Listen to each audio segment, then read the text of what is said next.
Hi, I'm Mike, and this is an intro. Alright, what we got here is not the Marchesa deck I meant to show today. Actually, this is my Animar deck. Mostly I'm resorting to this one because I had a challenge to do a Marchesa deck, and honestly, I didn't like where I was going with it, so I'm taking it apart and reworking it. I actually have a nice idea I'm working with it, but I'll have to do that next week or whenever I get around to it. Holidays and all, throws everything off. That's my excuse, and I'm sticking to it. But right now, though, we're going to do the Animar Soul of the Elements. It's an EDH deck. It's not going to be budget-friendly. Maybe. There's a few cards that are pretty hefty price-wise, but honestly, if you cut them out, overall, a lot of the cards that really work with Animar are any single type of creature in Magic, actually. So your own versions are good. This is just what I prefer to play because I like combos. A few of them go infinite, but for the most part, these are just interesting combos, and not all of them will guarantee winning the game, but they will guarantee you'll enjoy yourself, if nothing else. There's an infinite redirect combo. It's hard to pull off, but I try to always get it because it's so fun. But never mind. Without any ado, or further ado, let's get into it. Animar, Soul of Elements. First off, I have 3 different ways I like to break up the deck. There's the creatures that just help set me up, the non-creature cards that do the same job, and the creatures that will usually go for a win or for dominant board position. Start off, let's go with the first half of the creatures. Shieldmate. Don't ask me how to say its first name because I can guarantee I will butcher it. What you gotta remember about this one is, with Animar, because he drops cost based on how many counters he has, as long as he has 3 counters, she's a functional 1-drop for a 2/3 that soul bonds to give Animar hexproof. This is something you want to get on Animar right away because he's vulnerable to really good removal spells in red and blue. And there are a lot of spells that do that because those have very control aspects. Granted, for red it's more damage aspect, but hey, it counts. Then there's Willbender. Part of the infinite redirect combo is this guy. As long as you have some way to bounce him to your hand and recast him and do it. It's complicated, but if you can pull it off, it's so fun because no one knows where it's going to hit anywhere. Sure, it's not the most broken combo you can get, but I find it fun. What he does is, for Morph, you drop him down for 0 as long as Animar has 3 counters. And for 2, colorless and a blue, you flip him over and you redirect target spell, or ability. The ability part is also really useful because it can take care of a lot of creature effects that you can't counter flat out. Spellskite. Honestly, he's in here to protect Animar a little. He has the Phyrexian mana, so you're just going to pay 2 life, really. No one. And you'll redirect something from Animar to him. And he's a 2-drop colorless, so Animar can free drop him while buffing Animar for the counter. Similar to why Grinning Ignis, I probably said that wrong, is in there. Functional 1-drop with Animar. Gotta love that counter ability. And basically what you use him for is to try and mill up how many counters Animar has by casting him for 1 red, paying 1 red, getting him back to your hand, getting the red and then 2 colorless, and then recasting him with the 1 red. Sure, you actually get an entire gain of 2 colorless off this, on top of how many counters Animar has. So if you have any artifact creatures or general colorless one, that could really help. But you gotta keep paying red into it, and at least in my variation of the deck, red is not a dominant color, so I run out quickly. But if you have enough, or you've achieved infinite mana, this is an infinite win combination. But really, if you've done infinite combos, this guy's in here for early game. Because he's nothing else if not a blocker who can pull himself out of damage. Which isn't actually that bad of an ability, even in its own right. And it's a Future Sight card. I enjoy the Future Sight block. It's some of my favorite mechanics. I'm a little biased. Next up, Darksteel Sentinel. Speaking of cards that are, colorless and artifacts, a 6-drop for 3/3. Not that impressive up until you see he's vigilant, he's indestructible, and he has flash. This guy you drop in for free with Animar once he has 6 counters, anytime you want, and he will block anything you want that isn't flying. And he will just be really good at it, because indestructible is a boss when it comes to abilities for defense. That and, he has flash, which just screws around a lot of decks. Blind Seer. Speaking of cards that screw around, Blind Seer's ability is to take target spell and make it the permanent, or target spell or permanent, and make it the color of your choice until end of turn.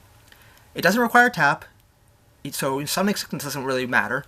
All it takes is colorless and a blue. Animar has protection from black and white.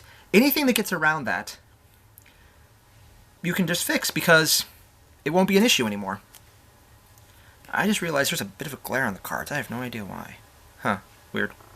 But yeah, he just gives you a lot of options, and for a win condition, all you have to do is make a bunch of, the cards that can block Animar into black or white, and you can just ignore them. So it's not bad even in that right. Phantasmal Image, Clone, and Phyrexian Metamorph. I'm grouping these three together because they're all clone effects. Well, granted, clone is clone, but you get what I mean. Now, I personally prefer Phyrexian Metamorph because it actually has the Phyrexian mana, so you can 0-drop him with Animar when he has 3 counters and just pay the 2 life, while the other 2 have a functional 1-drop cost. Granted, all 3 of them are amazing.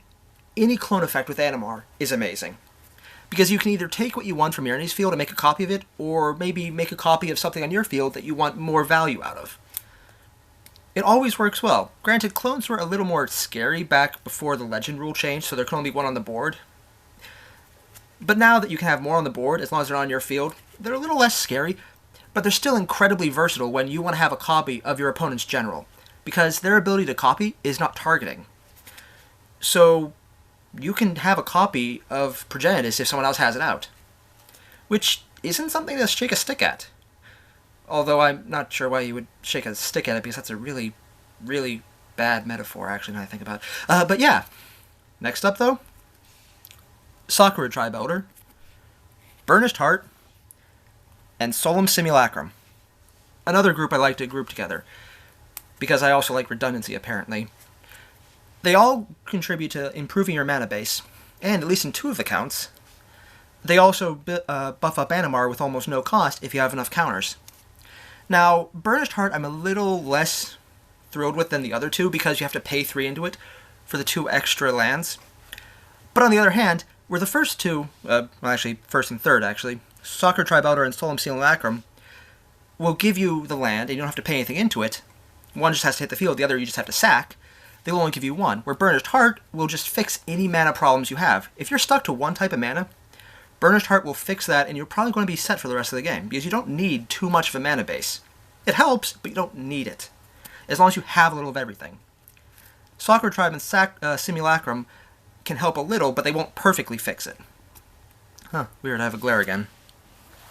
Next up, though, as you probably just saw, Rattleclaw Mystic. This is the card I wanted the most out of the Khans of Tankir. I know I said that wrong, but oops. It's the 2-drop, which you'll never pay with this card, for a 2/1 that taps for red, blue, or green. So the perfect colors for Animar, which on its own would put him in the deck. The fact that he has a morph cost of 2, so you can put him down for 3 with Animar functionally 0 if you have 3 counters. Flip him for 2, get 3 mana, so it pays for itself, adds 1, and you can immediately flip it for another, tap it if it's the next turn, for another one. You pay 2 into it, essentially, and you get 4 out of it. Not a bad deal. And after that, he just gives you the right colors. That can enable Animar to start up really fast. Heck, if nothing else, he can be an early, maybe turn 2 drop for Animar, get him in the right colors, when all you have is green. So if nothing else, he solves problems. And if everything else, he will enable you to really start comboing out early. Similar to how Bloodbraid Elf works. A functional 2-drop, red-green with Animar, with enough counters, haste, and cascade. The cascade is really nice because a lot of the low-cost cards in here are going to be creature cards, and they're going to be utility cards at that. So chances are, whatever you're going to get is going to also help your board state and pull something into your hand. Similar to Fierce Empath, which lets you search for a creature card with a converted mana cost 6 greater and put it into your hand. Fauna Shaman, that lets you discard a creature card for a green and tap, and then search for another creature card from your library and put it into your hand, so it'll find the answer you need. Similar to Treasure Mage, which is the same thing as Fierce Empath, but specifically for artifacts with converted mana cost 6 or greater. And it doesn't have to be a creature, it just has to be an artifact. Granted, with this deck, you're going to find an artifact creature, but that's just semantics at that point. And 2 more really useful ones. Brutalizer Exarch, and I don't know how to say the first name, Beast Tracker. Now, the Beast Tracker, it's functionally a much lower cost than the Brutalizer Exarch, which is a 6, But the 2 green mana actually, with Animar's cost and effects, is a little more expensive because I can easily get the 5 counters easier than I get the 2 green mana. Now, mid-game, it won't matter. Early game, it probably won't matter. But if for some reason you're trying to get a lot of things out, Exarch might actually turn out to be easier because Animar will have counters a lot quicker than you'll have mana open. And plus, while this one search out for, well, in this deck I'm only using Hexproof and Trample to search out, Brutalizer Exarch can also remove threats and put them on bottom of your opponent's library as long as they're non-creature. The versatility of that alone is very useful. Now, the downside is he searches for a creature from your own library and puts it on top of your library, not into your hand, as opposed to the Beast Tracker who puts it into your hand. Small trade-offs, but both cards are quite useful. Also, green search spells that are creatures. They just fit so well. Alright, next up. Void Mage Husher. I don't know how this hasn't become a staple in EDH yet. It's a 4-drop with Flash for a 2/2 chump blocker that counters target activated ability when it enters the battlefield. Which isn't bad, but the fact that it returns to your hand every time you cast a spell, or with your May ability, you may return it to your hand, means that you can counter activated abilities frequently as long as you're still playing the game. And I think it should explain itself that if you're still playing the game, you could still use this. Yeah, it's just really good. And it's also one of the budget cards in here that it's so undervalued, but it's so very useful. Plus EDH, anything that gets multiple uses out of it is completely worthwhile. Similar to E-Witness, or Eternal Witness, which, when it enters the battlefield, lets you get a card from your graveyard into your hand. Simple effect, simple use, very good. Like Gloaming Shaman. Unlike putting something into your hand, when he enters, as a functional 1-drop with Animar, you get a 3/2 chump blocker, who then recycles your graveyard into your library. The weakness of this deck is that it doesn't have much recursion. You've pretty much seen the only cards that do it already. So you have to really take advantage of any option you can to put things back in your library, which is what this deck utilizes a lot better. Archetype of Endurance. A functional 2-drop with Animar that gives you hexproof to all your creatures and steals it from your opponents. The switch off right there is useful. The fact that it's a 6/5 who you can functionally drop for 2 doesn't hurt either. And Fortune Thief. Probably the most dickish red card there is that has morph. You drop it for 3, functionally 0 with Animar. You morph it for 2 red, and then you basically have a soft lock on the game unless someone's doing either control to get rid of Fortune Thief, mill to obviously mill you out, poison to poison you, or some other kind of instant win combo. The simple fact though is, this card keeps you from losing more than 1 life. Well, if you only have 1 life, you will stick to that. You can only stay there. It holds you at 1. You can gain more, but you can't lose more than that last 1 life. It's just a really good card if you're in a rough spot. And since this deck doesn't have any real significant life gain effects, there's 1 card, but that's coming up later, this is the card that will keep you alive if someone else is really beating you down faster than you can ramp up. Alright, next up, I'm going to start showing the cards that aren't creatures, but benefit greatly to winning the field. Starting with Luxodon Warhammer. Trample is good with Animar. It can win the game. But this is actually in here for the lifelink because there are no other examples of this in the deck. It's an oversight on my part, but I don't really have anything I want to take out just for lifelink effects, because everything I have in here works better already. Sorry, I gotta move. My leg just went to sleep. That and Trample is not something to laugh at. Opal Palace. Because giving Animar an extra counter immediately when he enters actually speeds the deck up quite a bit. Lightning Greaves. 2-drop equipment. Shroud, haste, 0 equip. Both are things Animar can use. The Shroud's actually more effective though. Green Sun Zenith. To search out that combo piece in green that you really need. Or just the card you really want. Both work. Similar to Primal Command. There's a few abilities this does, but really, the ones you want to pay to are put target non-creature permanent on top of its owner's library, or get rid of the threat that's not a creature on your opponent's field that you don't want to deal with, or shuffle your graveyard into your library. Technically it's any player, but you're mostly going to be using you in this deck unless you know your opponent has a really, really good reanimation deck. But mostly this is here so you can put your graveyard into your library. Oh, and you can search for a creature card, put it in your hand, and shuffle your library. I don't think I need to explain why that could be useful in this deck. Capsize. Just good. It's a return target permanent to its owner's hand. Infinite mana makes it a win condition. Lack of infinite mana and just a good bit of it makes it a decent spell because it has buyback for 3. Equilibrium.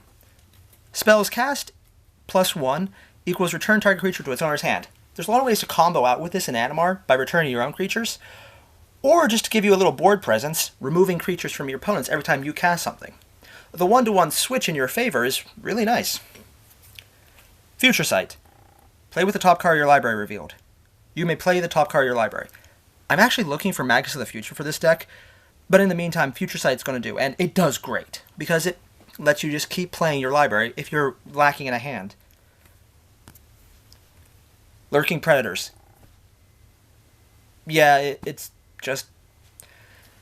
Every time an opponent casts a spell, reveal the top card of your library. If it's a creature card, which the vast majority of this deck does, you can put it onto the field. Otherwise, put it on the bottom of your library. It's a May effect, so you can miss it if you don't really keep up. Actually, no, it's not a May effect.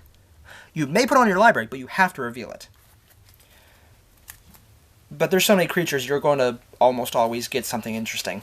And since this is mostly a multiplayer deck, you're going to get a lot of interesting things really fast. Heck, you could probably win without casting anything with this card out. But that's all the helpful cards. Next up, the fun ones. The big game winners. Or just really fun cards, in my opinion. Tomorrow. 1, it says whenever you would draw a card, look at the top 3 cards of your library instead. Put one of those cards in your hand, and the other 2 in the bottom of your library in any order. What isn't mentioned is that this makes it impossible to mill you out, because you will never draw another card again. You're always scrying and putting one into your hand, but not drawing. So you can't be milled, as long as this guy's on the field. The fact that it also lets you move through your deck much faster, and is a functional 1-drop if Animar has 5 counters, that just makes it amazing. Similar to Vigor, who says any damage dealt to Animar, technically all your creatures, but really Animar, adds +1/+1 counters to them. That and Vigor automatically reshuffles into your library when he's put into the graveyard. He's a 6-drop trampler that's green. That's at least a few different ways you can search him up right there. And he's just really strong as a 6/6, so not bad. Forgotten Ancient. Whenever a player plays a spell, or casts a spell, doesn't have to be successful, they just have to cast it, put a 1/1 counter on him. Not too bad for a 0/3 for a functional 1-drop. The fact that at the beginning of your upkeep, you may move counters from Forgotten Ancient onto any creature, cough cough, Animar, that makes him really effective at buffing Animar really fast. Similar to Vorel, functional 2-drop 1/4, that for a green and a blue and a tap, you can double the permanence on target artifact, creature, or land. Really, it's going to be Animar every time, probably. And it's a 1-to-1 copy, so yeah, he has 10 counters, he gets another 10. He has 2, he gets another 2. But every time you use it, it'll be useful. Similar to Prime Speaker Zagana. When she enters the battlefield, she gets +X counters. Well, actually, +1/+1 counters with X of number of them, equal to the greatest power among other creatures you control, which will probably be Animar. And then, equal to her power, you draw cards, so it's always her counters plus 1. Now, the problem is, if you have a freaking huge Animar at this point, there's always a chance you can mill yourself out, so be aware of that. Otherwise, you're going to get the majority of your deck into your hand, or at least a massive hand size, and you're going to have a lot of options with that. You should probably be able to win the game after this hits the field, or at least hold everyone else back easily. Similar to Psychosis Crawler, functional 0-drop, it is big as your hand, so huge after Zagana, and whenever you draw a card, or if it's out before Zagana, you do damage to each opponent. Let's see, Yeah, loses 1 life, which isn't bad. So functionally, it could be a win condition in its own right, or just a huge beat stick, or a 0-drop which buffs Animar. All 3 reasons are great to have in this deck. Terastodon. This guy's actually in here because he's a 9/9 beat stick, and he removes non-creature permanents that are a threat to you, which there's quite a few, such as artifacts or different enchantments that are holding you back. Artisan of Kozilek. A functional 0-drop if Animar is big enough, that's a 10/9 and Annihilator 2. But really, you're in this because it reanimates when it's cast. And if you bounce back to your hand, you can reanimate again. Champion of Lamholt. It gets counters like Animar, but instead of reducing your creature costs, it makes it impossible for anyone weaker than it to block any of your creatures. She doesn't have to attack for that effect to happen, she just has to be on the field. And with this deck, you'll get those counters fast. Colonian Hydra. One of the reasons you're going to get those counters fast is because when this guy attacks, I'm assuming it's a guy, I have no idea on gender of Hydras. Weird. It will double all counters you control. Or at least on creatures you control, specifically like Animar or that girl I just showed you. That gets broken really fast because, if nothing else, this is an 8/8. Everything else gets a lot scarier though, which is sad because this isn't a really scary card. It's terrifying. Begardian Hellkite. A functional 2-drop that burns 5 when it enters. It has flash, and it's a flying 5/5 if nothing else. Useful in infinite combos, but really, this is one of the few cards in this deck that has flying, which is kind of an oversight, but considering what it does, it's worthwhile to keep it in here. Maelstrom Wanderer. Gives all your creatures haste. Oh, and there's the double cascade effect, which is almost guaranteed to get you something interesting, because a lot of your cards, well, almost everything is cheaper than this, and it will always give you something fun. Wormcoil Engine. Lifelink, Death Touch, 6/6, functional 0-drop, that when it dies, gives you a few things to hold off the opponent until you're set up again. Olmog, the Infinite Gyre, and Pathraiser of Olmog. They're Eldrazi, they have Annihilator. This guy's hard to block and will probably hit and destroy your opponent's field. And this guy has Annihilator 4, he's indestructible. When he's put into the graveyard, you shuffle your graveyard into your library with him. And there's that little kind of thing where when he destroys target permanent, it's because he entered the field. Or specifically, he was cast from your hand. Yeah. Board control. Huge creature. 10/10. Indestructible. Takes care of your graveyard problems. And he can really screw over your opponents just by attacking. Doesn't even have to hit. Eldrazi are scary. I don't need to say more than that. Soul of the Harvest. Probably the best card for this deck. Trample. 6 cost. A 6/6. It's green, so you can get it out almost any way possible. And whenever a non-token creature, which every card in this deck is, that's a creature, whenever that comes into your control, you may draw a card. This spirals out of control really quickly with Animar on the field because you can start dropping creatures for nothing really fast, and you'll almost always have a hand to play more things. Ethereum Horn Sorcerer. This guy's in here because he cascades, and then for 3, bounce him to your hand, pay a functional 2, cast him again. It basically lets you keep setting up Cascade because it'll give you more options, and you'll probably find something eventually with this that you can use to do even more crazy stuff. Similar to Sages of the Anima. Functional 2-drop that says, whenever you would draw a card, or if you would draw a card, instead, reveal the top 3 cards of your library. But all creature cards reveal this way into your hand, and the rest in the bottom of your library in any order. This spirals really out of control if you're having multiple draws. It keeps you from being milled out because you're not drawing anymore. You're just putting cards into your hand from your library. It's a technical difference, but it's a technical difference that makes it impossible to mill you. And it will buff up your hand really quick because almost everything you want is a creature in this deck. You don't need everything else to win, but the creatures always help. Kind of like Prophet of Krufix. I feel like an ass playing this sometimes, but I like playing it enough that I'll keep doing it. Functional 2-drop that says, untap all creatures and lands you control during each player's untap step. You may cast creature cards as though they had flash. Add that into the fact that there's draw combos whenever you cast creatures. This spirals out of control so insanely fast with Animar. This card spirals out of control with almost anything, actually, but with Animar, so much worse, because it turns out that you don't need to take extra turns. Your turn and your opponent's turn just kind of start to look the same. Palancron. If Animar has enough counters on him already, this is an infinite combo in its own right. I feel like an ass for playing this. I am an ass for playing this. If you don't want to be an ass, or you happen to like the people you're playing against, don't use this card. I just happen to play a couple people who are very aggressive, so I don't feel nearly as evil about this. Use it at your own risk. Phyrexian Ingester. It's a functional 1-drop if Animar has 6 counters. He exiles a non-token creature from the board, which would make him useful on there, and he gets plus X plus Y equal to X is the power and Y is the toughness of the creature it exiled, on top of the 3 base, toughness and defense. Toughness, power, whatever. So it's spot removal, and it can be a big creature hit if it hits something interesting, like, say, any of the Eldrazi Lords, Titans, whatever. Great Whale and Peregrine Drake. I don't feel nearly as bad about playing them because they don't automatically combo out. You need to have something with them for them to work out. Otherwise, they're just really good creatures that can pay for Animar and drop a lot of other things with them. They're not that bad on their own. They need Deadeye Navigator for that. This is the card that breaks almost any kind of enter the battlefield ability.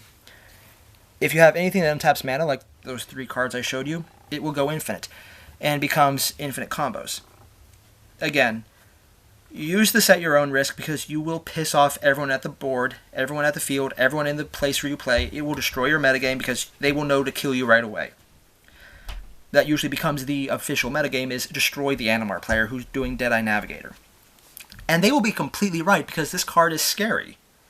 Animar can get him out quickly, the effects go crazy, it makes it really hard for spot removal to ever work again, there's infinite mana combos, it just makes it hard to play against. Alright, that's my deck.